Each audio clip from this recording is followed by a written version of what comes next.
예, 반갑습니다. 먼저 인천 상공회의소 135주년, 제가 여러 몇 주년 행사 참석한 중에 제일 오래된 행사 같습니다. 축하드리고요. 그런 뜻깊은 자리에 제가 주제 발표를 하게 된 걸 영광으로 생각합니다.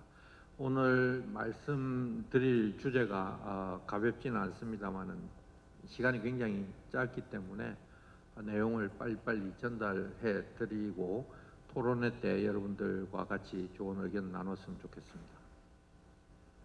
제가 말씀드릴 내용은 코로나19 위기 상황에 대한 전반적인 내용, 그 다음에 우리가 맞고 있는 산업 대전환 시대란 과연 그 실체가 무엇인가, 그런 실체를 바탕으로 우리가 추구해 나갈 수 있는 전략은 어떤 것일까, 이런 순서로 말씀을 드리겠습니다. 오늘 날짜 세계보건기구의 이 현황판, 그러니까 얼마 전에 지금 1000만, 50만이라는 숫자를 돌파를 했죠. 근데 여전히 아직 최대 정점을 찍지 않았다는 것이 전문가들의 의견인 것 같습니다. 심지어 1차 파동에 이어서 2차 파동이 온다는 것을 거의 대세로 받아들이고 있는 상황인 것 같고, 아시아, 유럽을 거쳐서 지금 특히 북남미, 그다음에 인도, 중동 이런 쪽은 하루 확진자 수가 계속 늘어나고 있는 상황입니다.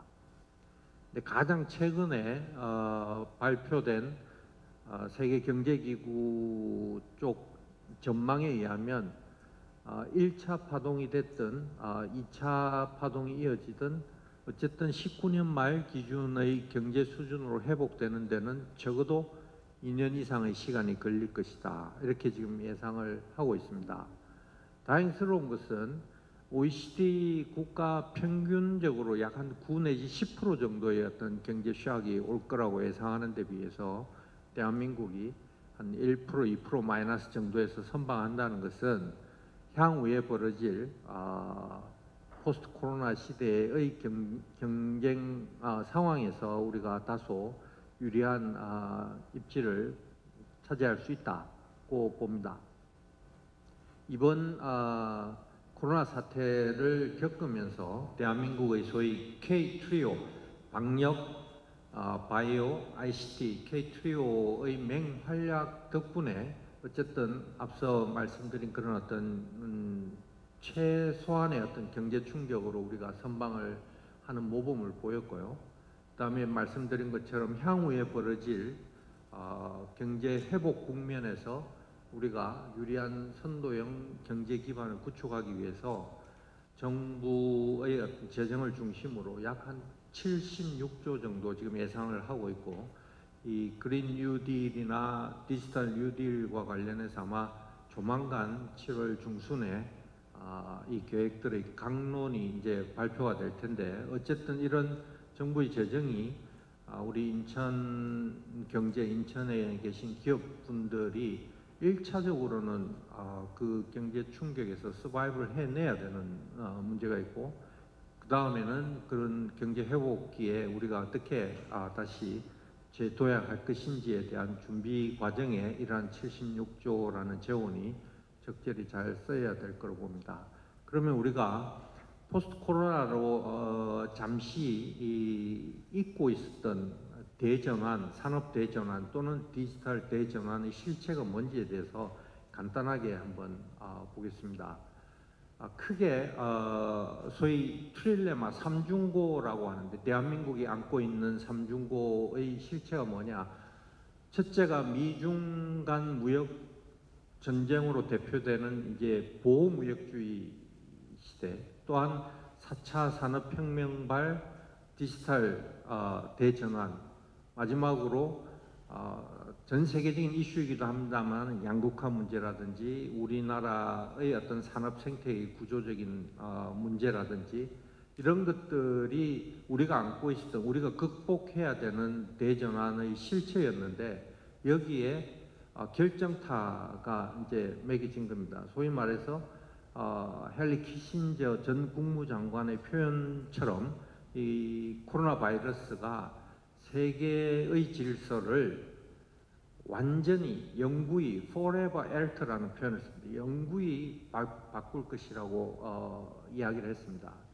그렇게 해서 다가오는 새로운 뉴 노멀 시대를 우리는 어떻게 극복할지에 대한 전략이 필요하다는 겁니다.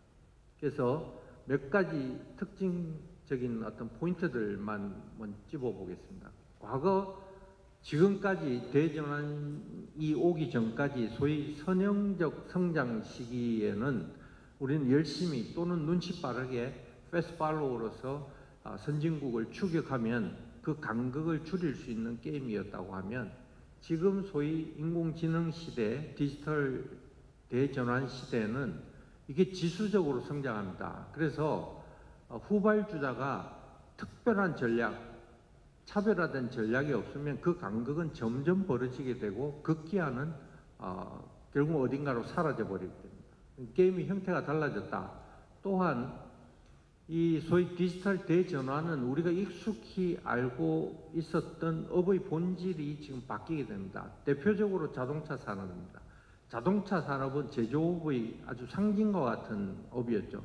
인천만 보더라도 지금 인천의 소위 경제의 대들보 역할을 했던 한국 GM, 동시에 지금 인천의 택시의 광고판을 부착하고 그 광고판에 32개의 센서를 붙여서 각종 데이터를 모으고 있는 스타트업을 만났습니다.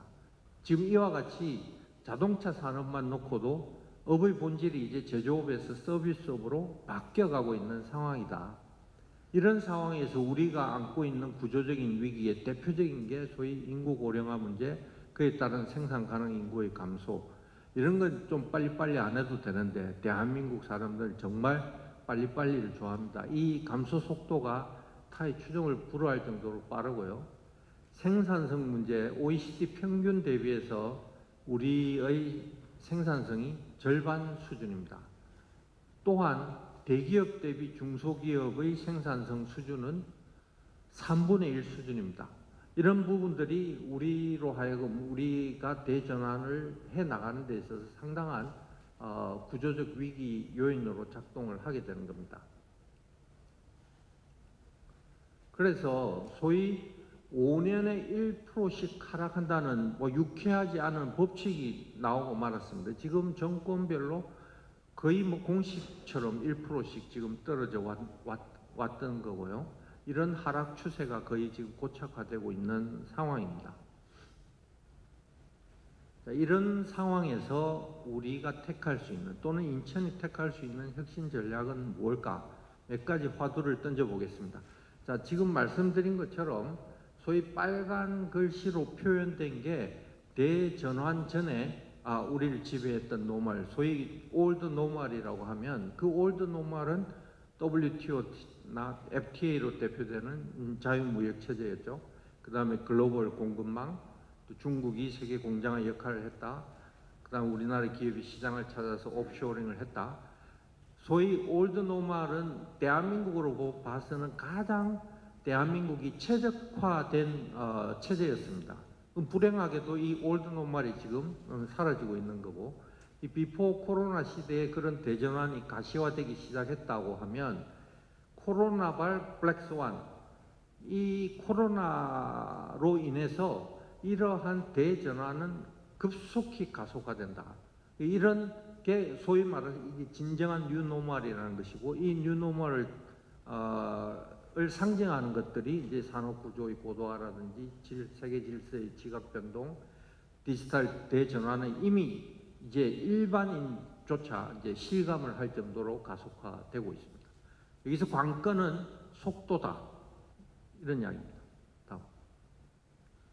글로벌 밸류 체인이란 말이 아마 7월 달에 우리나라에서 가장 큰 화두가 될 것입니다. 이 글로벌 밸류 체인이라는 것은 어떤 제품을 연구개발해서 제조하고 서비스하는 전체의 일련의 어떤 과정에 국가가 2개 이상이 참여하면 우리가 소위 글로벌 밸류 체인이라고 하는 것인데, 가장 대표적인 게 애플이죠. 애플을 R&D를 하거나 유통 서비스하는 것은 미국이 하지만 부가가치가 낮은 제조는 한국이나 대만이나 미국이 하는 구조지 않습니까? 근데 대한민국은 말씀드린 것처럼 제조업 중심, 수출 중심의 경제였기 때문에 세계에서 이 글로벌 밸류 체인의 참여도가 유럽 권역 내에 있는 국가들을 제외한다고 하면 세계 실질적인 1위 국가입니다. 근데 이러한 어떤 뉴노멀 시대에 우리한테 오는 이 글로벌 밸류 체인의 재편은 훨씬 다른 국가에 비해서는 그 충격 강도가 크겠죠. 예를 들어서 작년 7월 달에 이제 아베의 수출 규제로 인해서 우리가 겪었던 이 소부장 사태를 한번 보시면 우리나라가 잘하는 부분이 이쪽이에요. 소위 메모리 칩, 탄소광, 범용 자동차처럼 시장 규모는 크지만 굉장히 이 소위 경쟁이 치열한 이쪽 영역, 영어로 따지면 P자 같이 생겼죠. 우리한테 이걸 내줬던 일본은 굉장히 시장 규모는 적지만 심지어 시장 점유율이 90%, 100% 독점에 가까운 이런 첨단 소재 장비들을 갖고 있는 거예요. 이걸 몇 개를 스탑시키겠다고 공격을 가한 게 이제 아베의 수출 규제의 본질입니다. 그래서 우리의 글로벌 밸류 체인의 흐름은 여기서 소재 장비를 갖고 와서 범용 제품이나 부품을 만들어서 중국이나 미국에 파는 구조였거든요. 근데 이런 글로벌 밸류 체인의 어떤 우리 취약성이 작년에 이미 한번 예방주사를 맞았다고 보시면 되는 겁니다. 근데 그럼 이런 재편 과정에서 우리가 택할 수 있는 게 리쇼링인가? 리쇼링이란 말을 굉장히 여기저기서 우리 사회의 높은 분부터 아주 많은 분들이 리쇼링이란 말을 쉽게 이야기를 하는데 우리나라가 지금까지 옵쇼링에 나간 기업이 한 12,000개 정도 된대요. 지금 코트라가 이걸 전수조사를 해요. 이 사람들이 나갔을 땐 다 이유가 있지 않았겠습니까? 가장 큰 이유는 시장을 보고 나간 거예요. 뭐 여러 가지 다른 어떤 사회적인 이슈도 있겠지만, 근데 미국 같은 큰 나라들 같으면 자국 기업이 리쇼링 하거나 외국 투자 기업이 들어오는 것들이 굉장히 강한 효과를 내죠. 지금 10년에 18년 사이에 약 75만 개 정도의 일자리가 새로 생겨났으니까 이런 정책으로 인해서. 그럼 우리가 미국같이 그런 정책을 폈을 때 12,000개 기업 중에 우리나라에 들어올 기업이 있겠는가? 13년에 이 법이 통과가 돼서 지금 작동하고 있다는데 68개인가가 들어왔다는데 이런 기업들 인터뷰하는 내용들 뭐 족족이 다 불만이고 속았다는 이야기들만 하거든요. 그래서 단순히 어떤 외국에 나갔던 기업들이 리쇼링 돼 오는 것들을 기다리는 건 답이 아닐 수 있다. 그래서 이 어떻게 나간 기업이 GVC가 재편됐을 때 예를 들어서 역내 권역별로 밸류체인이 재편이 된다고 하면 그런 나간 기업들을 어떻게 다시 재배치할 거냐, 니어쇼링이라고 표현하든 릴로케이션이라고 표현하든 그런 나간 기업들을 어떻게 재배치할 거냐의 문제는 있겠지만 특히 제가 던지고 싶은 화두는 인천에 어떤 나간 공장이 다시 인천으로 들어온다 이런 걸 기대하기는 어려울 것이다. 그렇다면 인천이 향후에 벌어질 미래 소위 밸류 체인에서 혁신 생태계를 여하히 구축하고 인천이 소위 글로벌 이노베이션의 어떤 허브 역할을 할 수 있는 리쇼링 전략은 뭘까? 소위 말해서 아이턴 전략이 뭘까? 이런 부분들을 좀 같이 고민했으면 좋겠다. 지금 이 순간에도 독일의 머크라는 이 화학 소재 회사라든지 미국의 램 리서치, 보잉 이런 회사들의 혁신 R&D 센터들이 대한민국으로 속속 들어오고 있습니다. 왜? 이들도 우리가 나간 것과 똑같은 논리로 우리 시장을 보고 들어오는 겁니다. 그래서 그 시장은 사람일 수도 있고 또는 어떤 뭐 우리의 어떤 그 산업 현장일 수도 있습니다. 그런 관점에서 인천은 이미 이런 리쇼링을 굉장히 성공적으로 적어도 대학과 관련해서는 성공시킨 사례들이 있습니다. 두 번째는 이제 이 뉴노멀 시대의 산업구조 고도화가 급속히 진행될 텐데 우리가 지금 잊고 있는데 작년에 정부에서 우리나라의 어떤 제조업을 2030년까지 이렇게 고부가치화해 해 나가겠습니다 하고 발표한 게 있어요.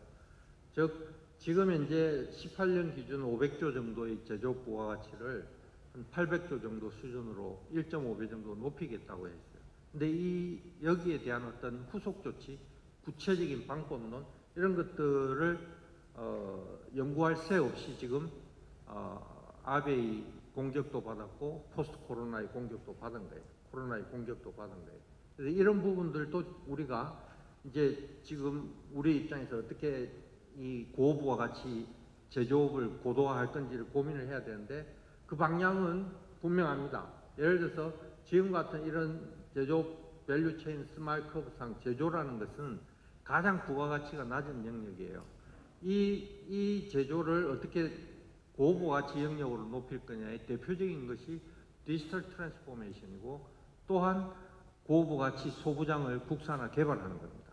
또한 제조뿐만 아니라 제조를 중심으로 어떻게 R&D나 서비스나 이런 영역으로 부가가치가 높은 영역으로 애플이 그랬듯이 우리의 입장에서 우리 제조업의 그 부가가치가 높은 영역으로 어떻게 영역을 확장해낼 것이냐가 제조업 르네상스의 요체라고 보시면 됩니다.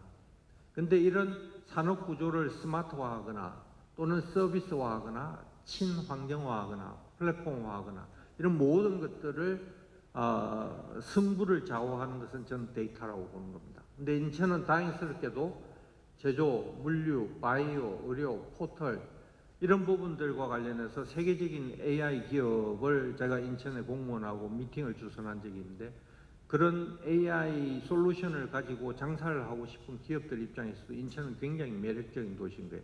오늘 이 순간에도 끊임없이 인천에서는 굉장히 값어치 있는 데이터들이 다양한 데이터들이 쏟아져 나오는 곳이라는 거죠. 그래서 그런 관점에서 앞서의 어떤 글로벌 이노베이션 허브와 이런 데이터의 어떤 소스로서의 인천의 강점을 어떻게 살릴 건지를 고민을 해야 되고요. 그러한 일들은 반드시 이제는 개별 기업, 각계격파 또는 이런 사일로식의 접근으로는 불가능한 이야기다. 이제는 플랫폼 혁명의 시대다. 그래서 플랫폼은 다른 게 아니에요. 플랫폼은 그냥 중학교 때 배운 우리 인수분해를 생각하시면 됩니다. 이제는 같이 하는 겁니다. 서로가 쉐어할 수 있는 걸 쉐어하는 만큼 코스트는 줄어들고 같이 만들 수 있는 가치는 더 커지는 게 쉽게 말하면 플랫폼이 거창한 게 아닙니다. 또한 산업 생태계의 어떤 구조적인 위기를 말씀드렸는데 우리가 그동안 성장해올 동안 편의적으로 이렇게 각 산업별로 주장이라는 대기업이죠. 1등하는 대기업들 중심으로 효율성을 추구하면서 우리 경제를 급속히 성장시켜 왔어요.